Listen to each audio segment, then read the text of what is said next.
Ethan, you can go ahead and get started and I'll click through the slides for you. Okay, fantastic. Well, thank you. And thanks to everyone for taking time out of your busy schedules. And it's like after a long day, congratulations, kudos to all of you. Whether you were working from home or whether you were working out and about, I would like to say heartfelt thank you for taking time to be with us this evening. And hopefully the information that we're sharing with you that will meet you exactly where you are. So with that being said, because I like to find out, tell me in the chat box, what are some of your expectations from the title alone that you see here, budgeting and spending plans? Tell me, what are your expectations? What do you hope to get out of today's session? Or what would you like to hear about?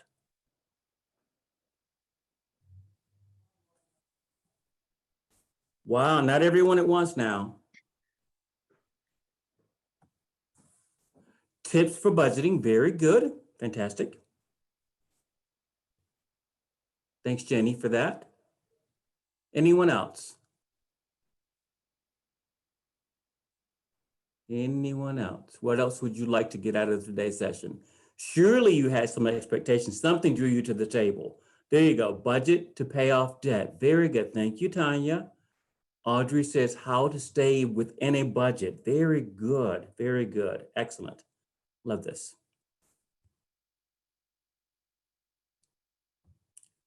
I'm still looking here. Anyone else? Any other thoughts? What would you like to get out of today's session? What were your expectations? Okay, I will not hold you there, but I'm going to try to keep an eye on the chat box. So if there's something else that does come up, we will actually address that. And so out of the gate, let me just go over the agenda or the breakout, what we actually have here, which will be the next slide.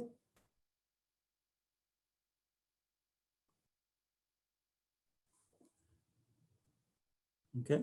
So when we talk about virtual money school, the first thing that we look at is exactly what you were mentioning to me. We were talking about spending and budgeting tips. So congratulations for thinking ahead, because that's what it's about. It's about you, not about me, not about CNE, but about each and every one of you. And then the next tip that we have, or next pointer we have, will be budget to zero before the month's end. You were saying that. How do I budget? Tanya said, how do I budget to pay off debt? Very good. I love that. So you were right there with, who else was that before gave me the comments like, I want to figure out how to actually do this thing. And then my next pointer here, do the budget together. So here's the magic. It's not just about, having a spending plan or having a budget, but it's doing it together. When we say that, and we talk about that one going through here, it's going to be about family time together. Because a lot of times, it's like, when we talk about spending plans, you have one person who does it all, but the other people have no idea what's just been done. So we'll talk more about that. And then our next point that we're going to hit here is every month is different. And that is very true. Every month is different because life happens. So we want to make sure that we're covering that along with you as we go throughout. But mind you, I don't like to just be the only voice in the room. I also like to hear your voices back. So as we did at the beginning, you gave me thoughts, you gave me your feedback, and it helps me to be connected with you as we actually go through the presentation. Next pointer, start with the most important categories first. Start with the most important categories first. That's where we're gonna go. And then our last pointer here, pay off your debt. Does that sound familiar? Tanya, I see that. Tanya said to pay off debt, absolutely. Audrey said how to stay within a budget. We've also got that point that we picked up here. So very good. So let's jump right in here. And let me give you some pointers before we go to the next slide. Oh, no, that's fine. You can leave it there. Uh-oh. There we go. We'll stay right there for a second, just for a second.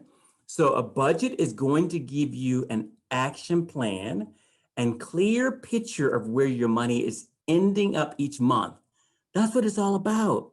But the new term that we actually use these days is not budgeting. It's more of a spending plan. And the reason we've shifted our thinking is because people love to spend, they do. But what comes to mind for each and every one of you when you hear that word budget? Give me some thoughts in the chat box. What comes to mind for you? You hear the word budget. What does it mean? What does it say to you? One word, two words, I don't care. What are the first thoughts that come to mind when you hear that word budget? I'm watching. Limit, yes. Thank you, Sinead. Limit.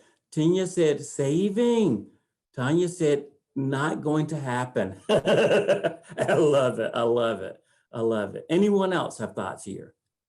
Anyone else have thoughts here? What comes to mind for you when you're picking what is most important? Jenny, you're all giving me these textbook responses. What I really am looking for, I'm going to tell you, is your gut response. When you hear that word budget, there it is again. Thank you, Hillary.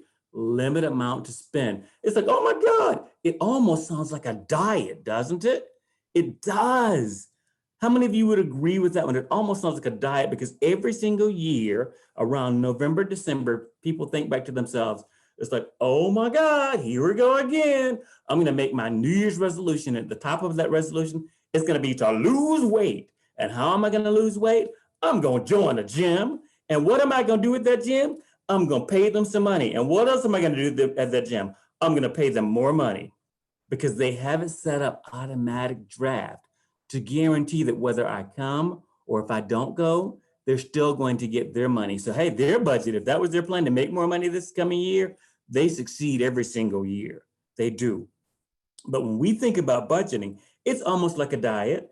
It has a lot of limitations. So we want to try to figure out how do we work our way through the limitations. So let's continue. Budgeting will help you achieve the goals you're working toward, whether that's getting out of debt, saving for retirement, or just trying to keep your grocery bill from getting out of hand. And how many of you will concur with me, especially during this pandemic? If you have kids and they've been at home with you, you have felt the pain at the register because the budget has gotten out of control. Those kids is like they don't even stop eating.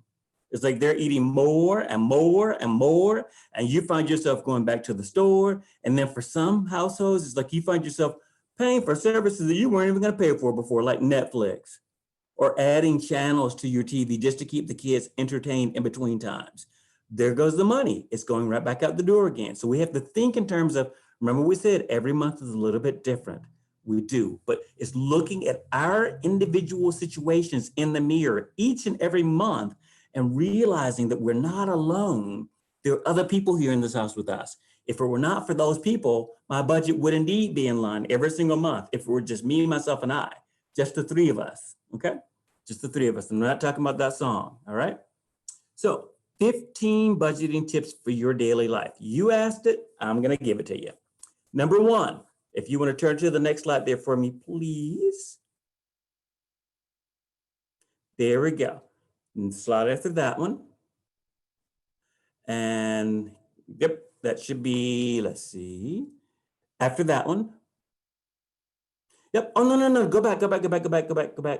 There we go. You're good. Okay, so we see here, the first thing is budgeting to zero before the month ends. It begins with, we have to take a closer look at our income minus whatever the expenses are, and that should get us to zero right out of the gate. You say, let me see here. So if my income, and if you want to play along with me on this one, whatever your income is, let's see who comes up with a positive number on the backside. So I'm going to put in, for example, my income. I'm going to give you a number. We'll say, $950 a month. Don't y'all laugh at me. Some of you are right there in the same boat. $950 per month. And then let's start going through some of those expenses. So now I've got to pay my rent, and my rent is going to be, let's see, $475 a month. I'm fortunate, so I got to figure that one out. And then let's see, I've got my water bill, which is $25 a month. So we were going to subtract that out. And then I've got my sewer bill, which is $50 a month. Yep, it's $50. And then I've got my gasoline for my car. I can't afford one of those new things like some folks have. So I've got to put gas in my car every single week. So that's about $130 gone in the course of the month for my car, for gas for my car. And then I've got to, I got daycare expenses because I got little ones. So we got to pay the daycare people. So that's, I'm afraid to think about it. We're going to say that's like $50 a week, because even though I'm working from home, I want to make sure that I have free time so I can focus. So that's $200 a month. Ooh, Lord of mercy. I'm afraid to tell y'all what I came up with. Did anybody come up with a positive number that you want to share in the chat box for us? Anybody, what did you get? I'll tell you what I got in a minute. Anybody come up with a positive number for yourselves? Anybody? Anybody anywhere? Ooh, I'm looking for, I hear crickets. What happened to those crickets? There you go. Isn't it? Jenny, I'm with you. I just got depressed too. It's depressing when you have to look at this stuff. Lord of mercy. It's like, where'd my money go? Anybody else feel that same sense of pain?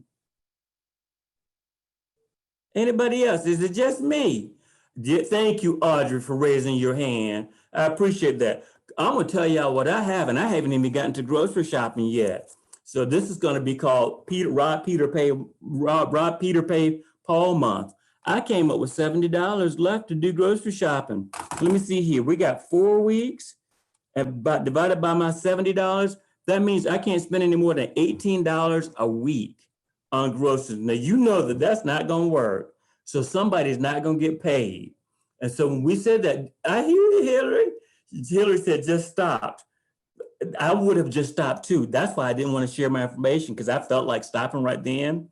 But it's about looking at my own situation in the mirror to figure out what's happening with me and what's happening within my household. And so here's some of the information that I want to share back with you.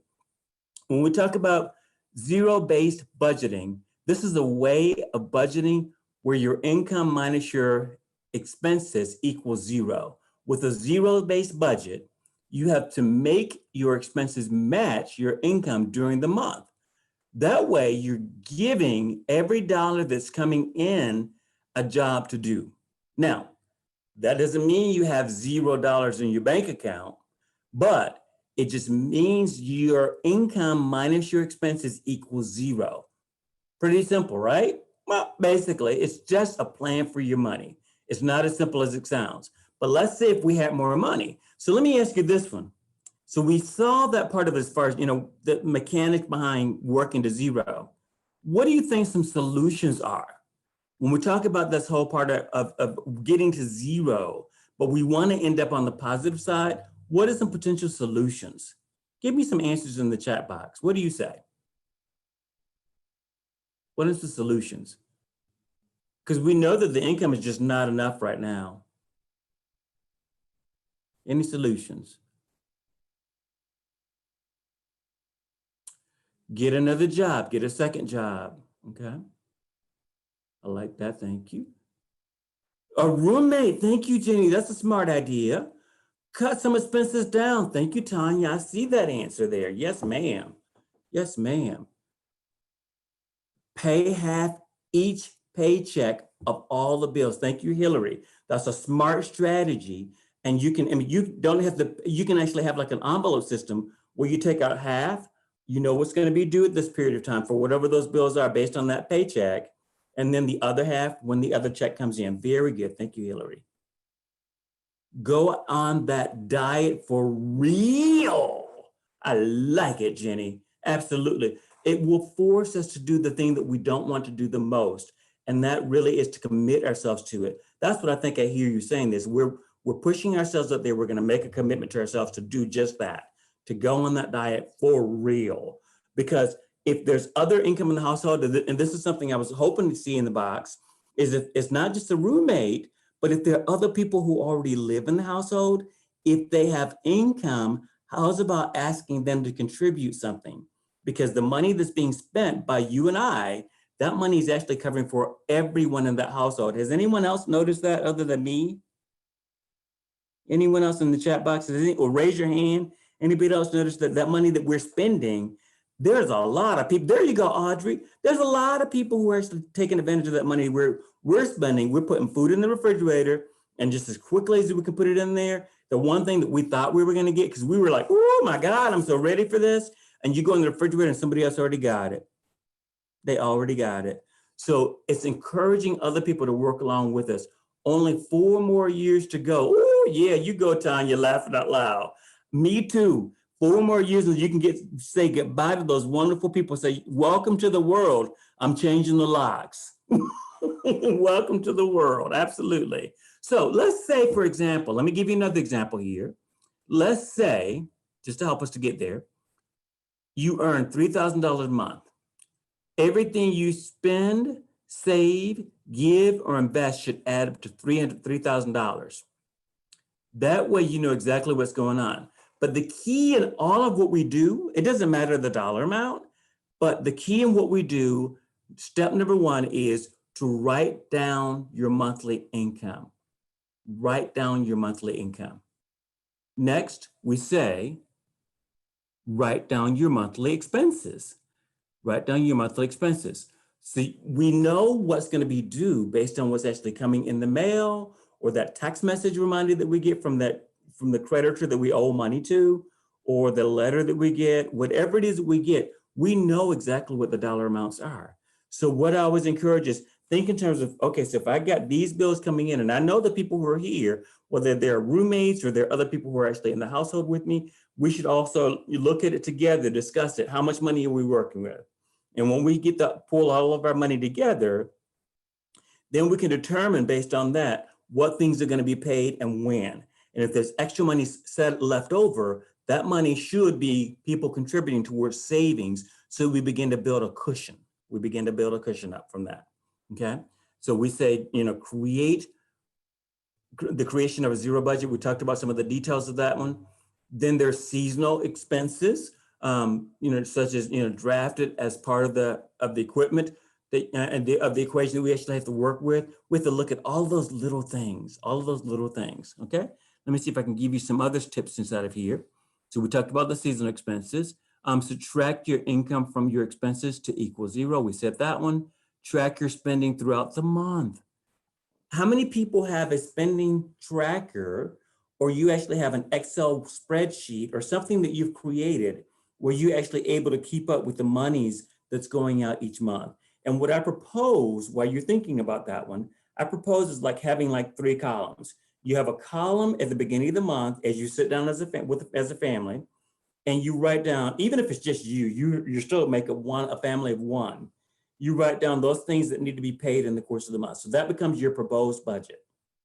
Then after you complete the proposed budget, it should align with the income. It should align with the income, because if we look at that, if we do the proposed budget and we say, oh my God, that's not aligning with my income, I need to cut somewhere. There's the response. This becomes the time where we're actually able to look at it and we can discuss whether it be that family of 1 or family with others, what things or what areas can we actually cut back in? And no one can tell you what it is. I won't tell you. It's up to you as a family, as a household, to decide what things need to be cut to make this work. What things need to be cut. And you say, but how do you determine that one? Well, here it is. It's on the basis of either needs or wants. So here's my question. How do we define a need? In the chat box, how do we define a need? What is a need? What is a need? Anyone? I'm looking.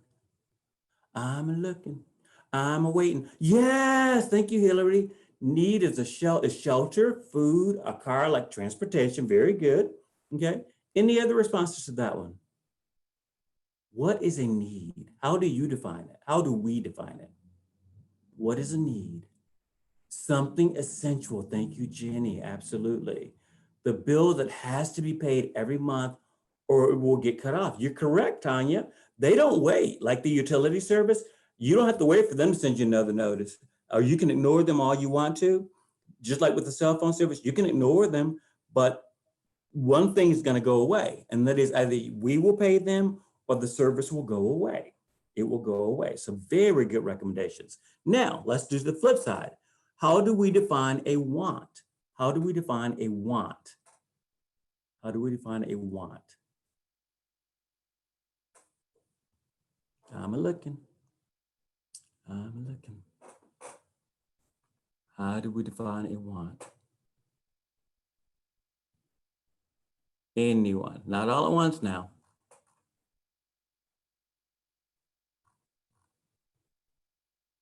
Something you desire but don't need. Thank you very much, Hillary. Very good. Jenny, same thing, same lines, along the same lines. Something we desire but we can do without. So that, if we can look at it from that perspective, from those two sides, as we're sitting down and we're trying to figure out, after we've drafted up the spending plan or drafted up our budget, what things can go and what things can stay. Thank you, Tanya. Like a temptation. The temptation is, oh, I've got to have that. I got to, no, I really want it. I really want it. But if we talk our way through it, knowing exactly what it is, we can work our way through that. And we realize after about, 6 or 8 months of doing this, it takes about that much time for things to become real habits. After we do that, for a while, we begin to discover, hey, that wasn't as bad as I thought. I could probably work on something else. And you find that something else you can actually work on. And continue that path, because the result that you want, that we desire, is at the end that we actually end up with a savings. That's called the surplus. We want to try to get to that place of a surplus. So if you will turn to the next slide for me, please. Next slide. So when we talk about this next part of it, and I've already said this in the beginning there, and that is we want to make sure that we're not an island. We're not treating the people around us as if we were an island. It's a family affair. So to do this budget together, whether you're married or not, you want to sit down once a month and have a family budget or spending night discussion. Make it fun. Grab some of your favorite snacks, put on a good playlist to help you focus. You need to get on the same page with money. So set goals together. Dream about what the future will look like. And remember this, if the two of you are one, or all of you are one on the same page, your bank accounts should be one too. It's no longer your money or my money, rather it's our money. If you're single, find someone who you can act as if you have an accountability partner that you can be accountable to. So they're checking in with you. How's that working for you? You check in with them. How's that working for you? So you keep one another accountable along the way. Absolutely. Next slide, please. Oh, yeah, there we go. So then we said designated note taker. So as you're going through the activity, make sure that you're having someone write it down. Kids love to be engaged. If you involve them, they love that sense of engagement. And writing on the board, they would be perfect for that because they're used to writing on the board in the classroom. So this would be a great exercise for them. And then set individual, family, and mutual goals. What I always encourage is, as a family, give each person like a blank sheet of paper and have them each to write down their goals, their individual goals. If it's little kids, old enough where they can actually engage in the conversation, explain that to them exactly what we're doing, the exercise, and have them to write out what their goals are. And no goal is off the table. No goal is off the table. All goals are open for discussion. So I say, brainstorm together, have them write it out. And then once they've written it out, then have each one share, but not just share, but be able to justify why they chose that, and whatever that was, what strategy or plan do they have for accomplishing that as a part of the family, whatever that was, whether it be an individual goal or whether it be as a family goal. So if the family goal example may be, next year when we feel like it's a lot safer, we want to do a family vacation. How are we going to get there? And so that may be that we have to save money, put the money aside, have like a family jar where everyone can contribute towards that family jar, put money, the change and whatnot inside of the jar. And then once a month, as they're meeting back together again, let's have a time where we count what we've got, we've accumulated, et cetera. And whatever surplus that we've discovered through our spending plan where we've cut back, we can take that money along with this money and we can pull that together to see our progress. If the goal is we've done our research to find out how much this trip is going to cost, wherever we're going to go, we know how much money needs to be accumulated each month. And if we're not getting there, it may be an opportunity for us to talk that through and discuss what needs to be done to get us there. Oh, I like this comment here. I said, like I tell myself every time I see a pair of shoes, I need them. Thank you, Hillary. That can be a temptation sometimes, right? So we have to look at those things very closely to figure out what's going to work versus what may not work. Next slide, please. Every month is different. As I mentioned, you have back to school planning, you have routine car maintenance, you have your annual checkup with the doctor, the dentist, your physician. You have those vacations, those birthdays, those holidays, those graduations. Oh my God. You have the family reunions, you have the weddings, you have the baby showers. Will people please stop sending me invitations already? Okay? But they don't. And then to end the year off with a bang, they say, oh no, it's time to go to Christmas shopping again. Okay? And what happens invariably is without proper planning, because people don't plan to fail, they just fail to plan, is that if we plan it out and we make it a part of our spending plan from the very beginning of the year, everything that we know that's going to be coming up, we already had an idea because we discussed it and we thought it through very carefully, hopefully, and we wrote it down and we checked it again and we checked it again after that, and we discussed it continually, whether it was as a family or as an individual with our accountability partners. We discussed these things, okay? So life happens, we just need to be prepared for that. And so when we talk about savings, it should be two different types. So you have your savings for the immediate, and then you have your savings for the long term. That long-term savings, I don't want to touch that because that's strictly for emergencies if things major happen. But for those things that are like, right immediate, I don't want to spend it as quickly as I can, but I do want to have it available and on hand if I need it. Like I have a flat tire. Well, that's one of the things, it could happen like in a blink. I don't expect that, but I may need the money for that. Or I go to the doctor and they say, well, you have to pay your deductible first. That's something that, I can plan by having money set aside in advance so that when that does come around, I'm prepared for that because I know what my copays are, or I should have an idea as far as what that is. So that's a part of that. Then let's go to the next slide. So budgeting, start with the 4 wheels. And here we are, our first one, food. You gave that to me earlier. Shelter, utilities such as electricity, water, sewage, gas, services, etc. Transportation, you told me I've got to have a car. Public transportation, if I don't have a car, I've got to be able to get around. Clothing, the essentials, undergarments, they don't last forever. So we have to buy those. Even if we skimp on the other things, we have to have the essentials, and those are deemed as the essentials. All right. And I would say there's no shame as far as like places that you shop. What are some good places to shop if I wanted to actually really save some money? What would be some places that you might recommend? What are some places? Targets will be a very good place. I think I hear that in my head here. Targets is a very good place. Any other places you can think of where you could actually go? Has anyone ever gone like to the Samaritan's Purse? Or to Goodwill?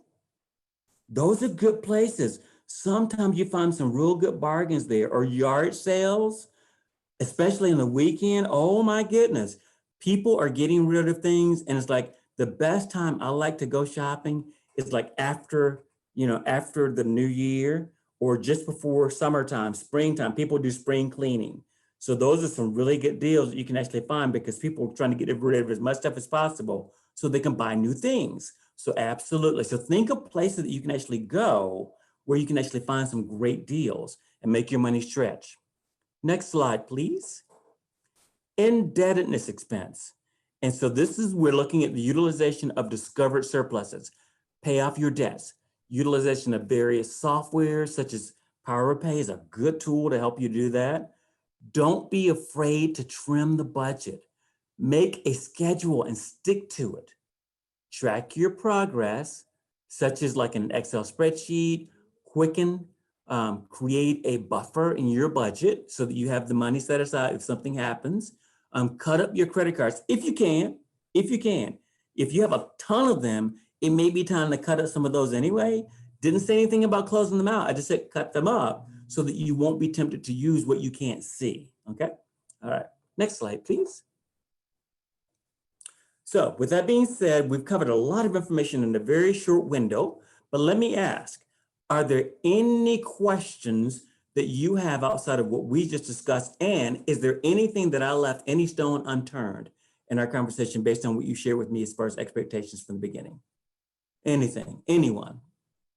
I'm all ears.